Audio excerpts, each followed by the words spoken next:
এইবারের ভ্যাকেশনটা ইলেকশনটা সবাই ঈদের একটা ফিল আসছে। তো এইখানে হচ্ছে আমার স্কুলে আমার সেন্টার পড়ছে, ঠিক আছে।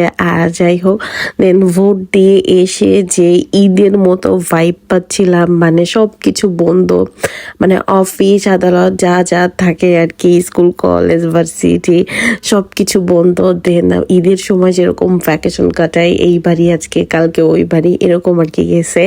তো মোটামুটি হচ্ছে 7 দিন ছিলাম, ঠিক আছে। 7 দিনে আমার এলাকার আশেপাশে সব কিছু হচ্ছে চষে বেড়াইছি আর কি। এই যে হচ্ছে এটা হচ্ছে মাগুরা মোহাম্মদপুর, এখানেও আর কি ঘুরতে গেছিলাম। মাশাআল্লাহ অনেক ভালো লাগছে।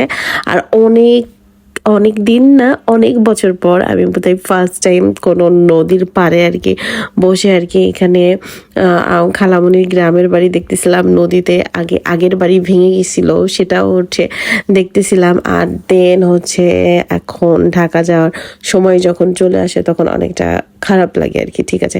খারাপ লাগে বলতে সেটা না, আবার সেই কর্ম ব্যস্ততায় আমরা চলে আসি। তো এই জিনিসগুলো কে কে মিস করেন? আর এইবার বাসায় গেছি প্রচুর পরিমাণে খাওয়া দাওয়া, ঈদের একটা ফিল, ঈদের একটা আমেজ, যে পরিমাণে এনজয় করছি।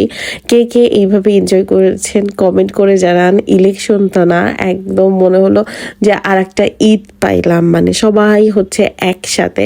তো এইবার হচ্ছে আমি যখন ব্যাক করি ঢাকাতে, তখন পদ্মা সেতু না হয়ে ফেরিঘাটে আসলাম। ফেরিঘাটে সেই নস্টা কি বলবো, ওই যে সে ঝালমুড়ি